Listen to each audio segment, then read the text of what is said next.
I sat in the third row, cap pulled low, diploma folder balanced on my knees. The crowd roared as another name was called. Not mine, not for me. My hands were steady, my smile deliberate, because I already knew they weren't coming. I'd called the night before. Mom had sighed, said they were exhausted and probably wouldn't make it. Dad mumbled something about supporting your brother instead. My brother, who had just scraped a D in his final semester of high school. Apparently that warranted a backyard barbecue. Apparently that was worth more than the degree I'd worked 6 years for.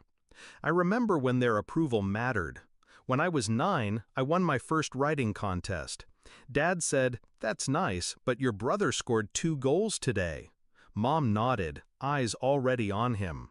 When I graduated high school at the top of my class, they told me I was showing off. But when my brother passed summer school, they bought him a car. I thought college would be different. I thought earning something they couldn't ignore would finally shift the spotlight. I was wrong. The moment it truly sank in was an hour after the ceremony.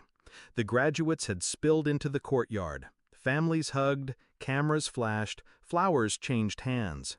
I sat on a cold stone bench, diploma in my lap, watching strangers take the pictures my parents should have been in. Out of habit, I checked my phone. A fresh notification lit the screen. Instagram. Mom had posted a photo. My brother holding a paper plate of ribs, balloons in the background, Dad grinning behind the grill. The caption read, "So proud of our boy. He worked hard, and it paid off." Hard? He'd barely worked at all, and it paid off for them. I didn't cry, not anymore. I just sat there, smiling at the screen while something inside me went cold. That was the moment I decided they would never get the chance to forget me again. My plan wasn't rushed. I gave it time to breathe. First, I stopped sharing my life with them. No updates, no calls. When Mom texted, "How's work?" I replied, "Fine." When Dad asked about my plans, I told him I was still figuring it out. I was already figuring it out, just not the way they thought. Then I started building my own circle.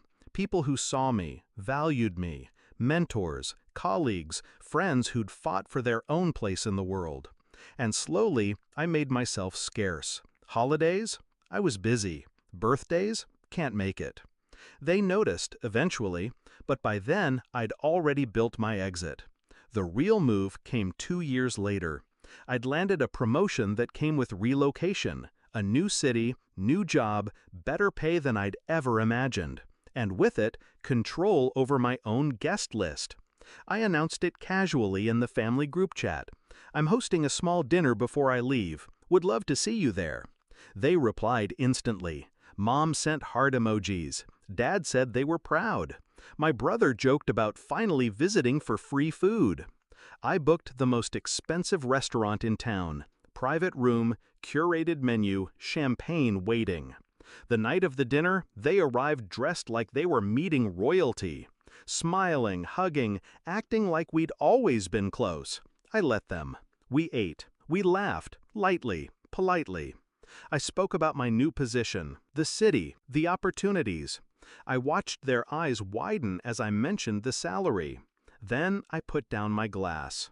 "I want to thank you," I said. My voice was calm, measured. "For teaching me something important." Mom tilted her head. "Oh? What's that?" "That I can do everything right," I said, "and still not matter to the people who are supposed to love me most." The room went still.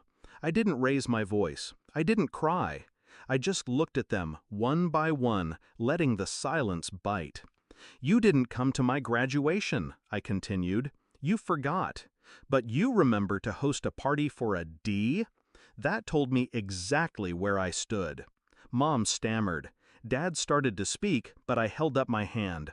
"It's fine, truly, because that was the day I stopped needing you." I slid an envelope across the table. Inside was a printed itinerary for my move, my new address, and, at the bottom, a note. "Please don't contact me. This is goodbye."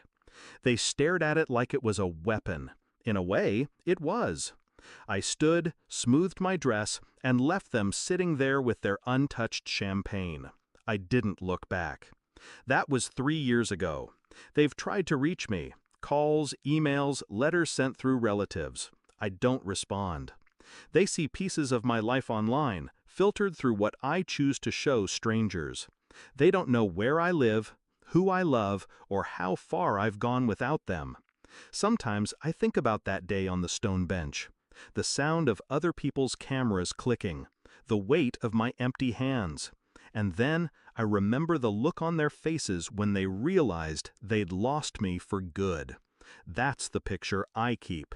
The one where I'm finally free.